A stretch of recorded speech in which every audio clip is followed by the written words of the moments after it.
लक्ष्मी का अपने घर में पूरा दबदबा था। हिटलर की तरह वो सारा काम अपने पति और बेटे से करवाती। धीरे धीरे उसके पति की तबीयत खराब रहने लगी।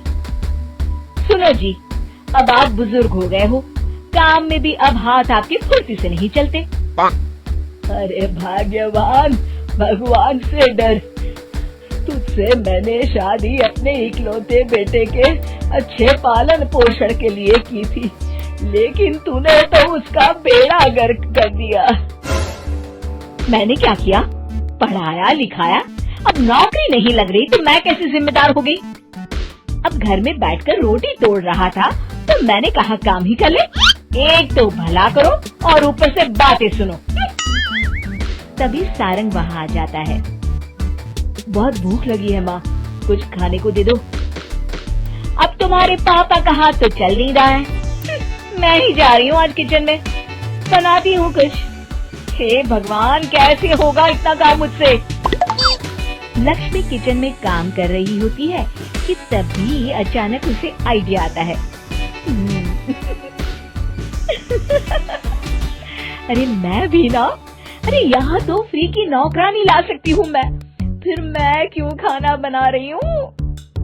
उस दिन लक्ष्मी सारंग की पसंद का खाना बनाती है और बैठकर उसे बड़े ही प्यार से खिलाती है।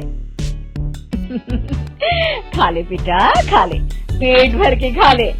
अरे रुक, मैं तेरे लिए ना गर्मा गर्म रोटियां लाती हूँ। सारंग और उसके पिता एक दूसरे की ओर बड़े ही हैरानी से देखते हैं। बेटा सारंग, जरूर दाल में कुछ काला है, वरना ये औरत तो हमें बासी खाना भी सुकून से ना खाने दे। सुनील की बात लक्ष्मी सुन लेती है और जोर जोर से चिल्लाने लगती है। अरे हाँ, भलाई का तो जमाना ही नहीं रहा। एक तो आग में खुद को जलाकर तुम लोगों के लिए खाना बना रही हूँ और ऊपर से तुम्हें दाल काली लग रही है। अरे माँ, पिताजी का ये मतलब नहीं था, तुम बुरा मत मानो। अरे हाँ बेटा, तू कहता है तो मान लेती हूँ। लक्ष्मी सारंग के पास बड़े ही प्यार से बैठ जाती है और फिर कहती है, बेटा मैंने ना तेरी शादी करने की सोच ली है। अब तेरे पिताजी के हाथ भी नहीं चलते, तो सोच रही हूँ तेरे लिए बीवी ले आऊं। अब पता नहीं ना मैं भी कब मर जाऊं। अब ऐसे भाग्य भी कहाँ है हमारे। क्या कहा? अरे हाँ, तुम तो चाहते ही हो कि मैं मर जाऊं, लेकिन मैं अपनी प्यारी बहू का चेहरा देखे बिना नहीं मरूंगी। हाँ माँ, शादी तो मैं कर लूं, लेकिन मैं नौकरी नहीं करता, फिर कोई क्यों देगा मुझे अपनी बेटी? अरे क्यों नहीं देगा बेटी? इतना बड़ा घर, खेल खलियान है, किस चीज की कमी है हमारे पास? जो आएगी राज करेगी, राज। हम तो ना कर पाए राज, ये बोलो कि एक और नौकर तुम्हारे पास आ जाएगा। मैं कहती हूँ चुप हो जाओ। अरे खुद के घर का खाना बनाएगी तो क्या नौकरानी हो जाएगी? अब तुमसे तो किचन का काम होता नहीं, तो कोई तो करेगा ना।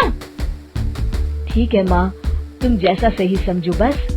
अब मेरी एक शर्त है, लड़की जो भी हो वो दिखने में कैसी भी हो या कहीं की भी हो, बस पढ़ी लिखी होनी चाहिए।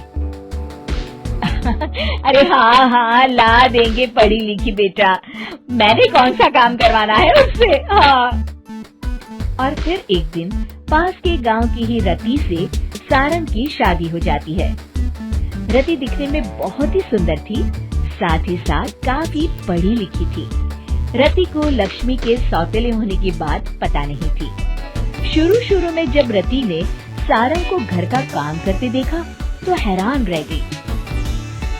अरे ये तो अच्छी बात है कि आप घर का काम करते हैं, लेकिन मैं तो घर में ही हूँ ना, आप क्यों कर रहे हैं जी?